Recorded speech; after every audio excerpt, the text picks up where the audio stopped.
धान की उन्नत खेती पार्ट 1 में आपका स्वागत है। आज की इस वीडियो पर पार्ट 1 पर हम बात करेंगे अनुकूल समय, खेत तैयार करते समय विशेष प्रकार की सावधानी और सरल उपाय, नर्सरी तैयार करने की सरल, आसान और सुगम मेथड, साथ ही उन्नत हाइब्रिड और बासमती किस्मों के बारे में हम इस वीडियो पर डिस्कस करने वाले हैं। और साथ ही नर्सरी जब हम तैयार करते हैं तो कीट और फंगस जैसी समस्या आती है, तो इसके लिए सबसे सटीक और सबसे अच्छी कौन सी दवाई, कौन सी फंगीसाइड का हमको स्प्रे करना चाहिए, और यदि नर्सरी पर पीलापन आ रहा है तो उसके लिए हमको क्या करना चाहिए, बीज उपचार कौन सी फंगीसाइड्स हैं, कितनी मात्रा पर करना चाहिए, बीज उपचार करने से क्या फ़ायदे हैं। इसके अलावा प्रति एकड़ यदि हम नर्सरी तैयार कर रहे हैं तो उसके लिए सीड्स की कितनी ज़रूरत पड़ने वाली है। इसके अलावा जो हम खेत तैयार करते हैं, खेत की मचाई करते हैं, उस समय कौन सी खाद देनी है, और साथ ही बेसल डोज के रूप में कौन सी रासायनिक खाद और कौन सी जैविक खाद का हमको इस्तेमाल करना चाहिए, जिससे वेजिटेटिव ग्रोथ बहुत ही शानदार तरीके से हो। और साथ ही हम बात करेंगे पौध रोपाई की सरल विधि और पौधे से पौधे की दूरी, साथ ही सिंचाई मैनेजमेंट के ऊपर भी हम बात करने वाले हैं। इन सभी टॉपिक को हम नंबरिंग वाइज डिटेल से विस्तार से समझते हैं। आप देख रहे हैं एडवांस एग्रीकल्चर यूट्यूब चैनल। इस वीडियो को लाइक कर दीजिए और ज़्यादा से ज़्यादा किसान हित पर इस वीडियो को शेयर जरूर करें। तो चलिए शुरू करते हैं धान की उन्नत खेती पार्ट 1। सबसे पहले बात करते हैं अनुकूल समय। तो जो अनुकूल समय है नर्सरी का, जून मध्य महीने पर आप नर्सरी तैयार कर सकते हैं, नर्सरी की बुआई कर सकते हैं। और पौध रोपाई की बात करें तो जून के अंतिम सप्ताह पर और जुलाई मध्य तक आप 15 जुलाई तक आप ट्रांसप्लांट कर दीजिए। यह जो समय है एक्यूरेट समय है, और 15 जून के आसपास तक आप नर्सरी आपकी बुआई हो जानी चाहिए। बात करते हैं खेत की तैयारी। तो खेत की तैयारी करना तो बहुत ही आसान बात है, लेकिन यदि आप धान की खेती कर रहे हैं तो काफ़ी महत्वपूर्ण सिद्ध साबित हो जाता है कि खेत की तैयारी आप किस तरीके से कर रहे हैं। वो कृपया ध्यान से सुनिए। सबसे महत्वपूर्ण कार्य है खेत की तैयारी करना। खेत की तैयारी करने की सबसे सरल और सबसे सुगम विधि कौन सी है? तो आपको करना क्या है कि मीडियम गहरी जुताई करवाना है। खेत की तैयारी आपको किस प्रकार करना है वो कृपया ध्यान से सुनिए। तो मीडियम गहराई में चलने वाले जैसे कल्टीमीटर है या फिर डग फिट्स हैं, खेत की पहली जुताई आप करा लीजिए कुछ इस प्रकार। और हाँ, प्लाऊ ना चलवाएं, पैसा भी ज़्यादा लग जाएगा। और हमने लास्ट ईयर एक खेत पर प्लाऊ चलवा दिया था, तो उस खेत पर ट्रांसप्लांट करते समय पैर खेत में ज़्यादा धंस रहे थे। तो मेरे हिसाब से कोई मीडियम गहराई पर चलने वाला जैसे अपना कल्टीवेटर है, दग फिट है, इन से ही खेत की तैयारी आप कराइए। अब यदि मिट्टी मीडियम भुरभुरी ना हो तो रोटोवेटर या फिर हैरो से खेत की मिट्टी को लेवल करने से पहले 3 से 4 ट्राली पकी हुई गोबर की खाद को बिखेर कर एकदम खेत को समतल करा दीजिए। खेत समतल हो जाने के बाद खेत को छोटे छोटे पार्ट्स में डिवाइड कर लीजिए। खेत की तैयारी हो जाने के बाद कुछ इस प्रकार खेत में प्लाऊ से दोनों तरफ से मिट्टी को ऊंचा करा दीजिए। कुछ इस प्रकार की बेड तैयार करवा लीजिए और 1 एकड़ में खेत समतल के आधार पर ही 5 से 6 बेड बनवा दीजिए। खेत को कुछ इस प्रकार छोटे छोटे भागों में बांटने से क्या होगा कि खेत में पानी एकदम बैलेंस भरा हुआ रहेगा, पानी भरने में आसानी होगी। खेत को कुछ इस प्रकार छोटे छोटे भागों में बांटने के बाद पूरे खेत पर पानी भर दीजिए कुछ इस प्रकार। और हाँ, हमको बारिश का वेट नहीं करना है, समय से ही खेत में पानी भरकर खेत की तैयारी चालू कर देना है। आइए बात करते हैं बेसल डोज के बारे में। तो ट्रांसप्लांट्स जो हम खाद दे रहे हैं खेत की तैयारी करते समय, तो बेसल डोज के रूप में हम DAP दें, SSP दें या फिर NPK दें।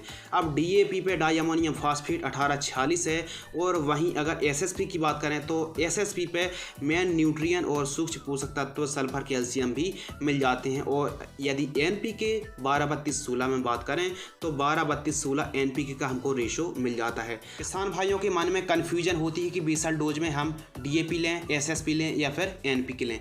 तो हमारे हिसाब से धान की फसल पर आप सिंगल सुपर फास्फेट का इस्तेमाल करें। इसमें फास्फोरस 16%, सल्फर 12%, कैल्शियम 18% और जिंक बोरॉन भी थोड़ी बहुत मात्रा पर इसमें होती है। अब रही बात नाइट्रोजन की, तो नाइट्रोजन हम रोपाई के 8-10वें दिन ही हम नाइट्रोजन दे देंगे। और रही बात पोटास की, तो पोटास की आवश्यकता वालियाँ निकलते समय पड़ने वाली है, तो वैसे भी हम जब खाद का फर्स्ट डोज देंगे तो उस पर फर्स्ट डोज पर पोटास की मात्रा भी दे देंगे। तो प्रति एकड़ सिंगल सुपर फास्फेट आपको दानेदार फार्म वाली जो आती है 2 बैग इस्तेमाल करना है। 100 किलोग्राम सिंगल सुपर फास्फेट दानेदार फार्म वाली पूरे खेत में बिखेर दीजिए। कुछ इस प्रकार रोटोवेटर से खेत को आप मचान कराएं। अब यह मचान कराने से क्या फ़ायदे होते हैं? तो उपजाऊपन बढ़ता है, पौध रोपाई में आसानी होती है, खरपतवार नहीं उगते हैं और उत्पादन भी बढ़ता है। साथ ही जड़ों का विकास अच्छा होता है, जल्दी होता है और खेत में नमी ज़्यादा दिन तक बनी रहती है। अब हमारी फील्ड पूरी तरह ट्रांसप्लांट के लिए तैयार हो चुकी है। अब बात करते हैं उन्नत किस्मों के बारे में। तो उन्नत किस्में जैसे हाइब्रिड है 6444 गोल्ड है, JK 2082 है, कावेरी की 668 है, राशि RHR 333 है और बासमती के लिए 11 21 15 09 17 18 16 37 17 28 PBC पूसा बासमती जैसी वैरायटी को आप लगा सकते हैं। बासमती धान की वैरायटी की अधिक जानकारी के लिए हमने कुछ टाइम पहले ही एक वीडियो अपलोड की थी, उस वीडियो को भी आप देख सकते हैं, लिंक डिस्क्रिप्शन में मिल जाएगी। किसान भाइयों, बात करते हैं धान की नर्सरी तैयार करने की सबसे सरल, आसान और जल्द से जल्द हम किस प्रकार हरी भरी धान की नर्सरी तैयार कर सकते हैं। तो कृपया ध्यान दीजिए, ऐसी जगह पर आपको नर्सरी की बुआई करनी है जहां पानी खेत में भरने के बाद भी नर्सरी पानी में डूबे ना। थोड़ी ऊंची जगह पर नर्सरी की बुआई हमको करनी चाहिए।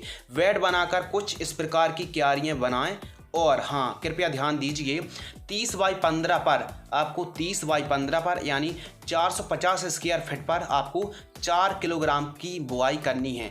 नर्सरी तैयार करने के लिए मान लीजिए आपको 4 किलोग्राम की नर्सरी तैयार करनी है बीजों की, तो आप 450 स्क्वायर फीट पर 4 किलो बीजों की बुआई कर सकते हैं। यदि आप 450 स्क्वायर फीट पर 4 किलो बीजों की नर्सरी तैयार कर रहे हैं तो आपको 20 किलोग्राम सिंगल सुपर फास्फेट लेना है, 5 किलोग्राम DAP और 4 क्विंटल गोबर की खाद को बिखेर कर कुछ इस प्रकार बीजों की आप बुआई कर देनी है। और आपको बीज बुआई करने से पहले बीजों को उपचार जरूर कर लें। तो बीज उपचार आप UPL कंपनी की साफ फंगीसाइड से या फिर कार्बेंडाजिम प्लस मैंकोजेब युक्त जो फंगीसाइड आती है, 1 किलोग्राम धान के बीजों को 5 ग्राम साफ फंगीसाइड से बीजों को उपचार आप जरूर कर लें। बीजों की बुआई 2 सेंटीमीटर गहराई पर आपको करनी है। इसके अलावा बात करते हैं सिंचाई, तो आवश्यकता अनुसार ही आपको सिंचाई करना है नर्सरी पर। यदि बारिश नहीं होती है तो सुबह शाम थोड़ा थोड़ा आप स्प्रिंकलर सिंचाई से सिंचाई एरीगेशन कर सकते हैं। धान की नर्सरी तैयार करते समय कीटों का प्रकोप होता है,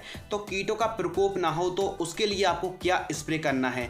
इमिडाक्लोप्रिड 70% WG कीटनाशक आती है, 15 लीटर पानी में 4 ग्राम की दर से आप स्प्रे कर सकते हैं। या फिर थाइमोथोक्साम 25% WG इंसेक्टिसाइड को 15 लीटर पानी में आप 5 ग्राम की दर से स्प्रे कर सकते हैं। और हाँ, यदि नर्सरी सूखे ना, जले ना, फंगस ना है तो उसके लिए आप धानुका की कोनिका फंगीसाइड आती है, 15 लीटर पानी में 20 ग्राम की दर से स्प्रे कर सकते हैं। या फिर रेडोमिल गोल्ड फंगीसाइड को आप 15 लीटर पानी में 8 ग्राम की दर से स्प्रे करेंगे तो ना कोई कीट आएंगे, ना सूखने की समस्या आएगी और ना ही जलने की समस्या आएगी। और हाँ, यदि हमारी धान की फसल पर पीलापन जैसी समस्या आती है तो कौन सी खादों का इस्तेमाल करना है?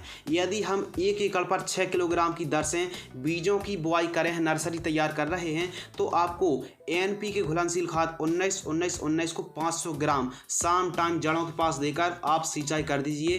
पीलापन की समस्या दूर दूर तक नहीं आएगी। आइए बात करते हैं प्रति एकड़ नर्सरी के लिए कितने सीड्स की आवश्यकता पड़ने वाली है। यदि आप 1 एकड़ के लिए नर्सरी तैयार कर रहे हैं तो आपको 5 से 6 किलोग्राम प्रति एकड़ की दर से सीड्स की आवश्यकता पड़ने वाली है। नर्सरी जब 18 से 20 दिन की हो जाए तब पौध रोपाई आपको करनी चाहिए। खेत पर लगभग 3 इंची पानी भरा हो, मचाई कराएं और फिर उसके बाद आप पौध रोपाई करा सकते हैं। तो पौधे से पौधे की जो दूरी है, डिस्टेंस है, हाइब्रिड वैरायटी के लिए, हल्की वैरायटी के लिए आप पौधे से पौधे की जो दूरी है 15 से 18 सेंटीमीटर रख सकते हैं। और बासमती वैरायटी की जो प्लांट टू प्लांट डिस्टेंस है 15 से आप 20 सेंटीमीटर के डिस्टेंस पर आप पौधों की पौध रोपाई कर सकते हैं। नर्सरी की पौध रोपाई हमको 3 सेंटीमीटर गहराई पर करना है। और पौधों की संख्या की बात करें, यदि हमारा प्लांट स्ट्रॉन्ग है, मजबूत है तो एक एक पौधे को लगाना है। और यदि थोड़ा वीक है,